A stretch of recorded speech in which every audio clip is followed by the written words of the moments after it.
If your furnace has also or is thinking about retiring, well, we need them most, the coldest time of the year.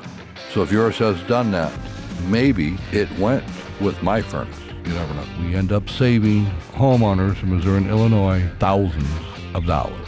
Could be a misdiagnosis. It could be your furnace is fine. Get a second opinion and call me. It's Bart Inman, 314-293-2600.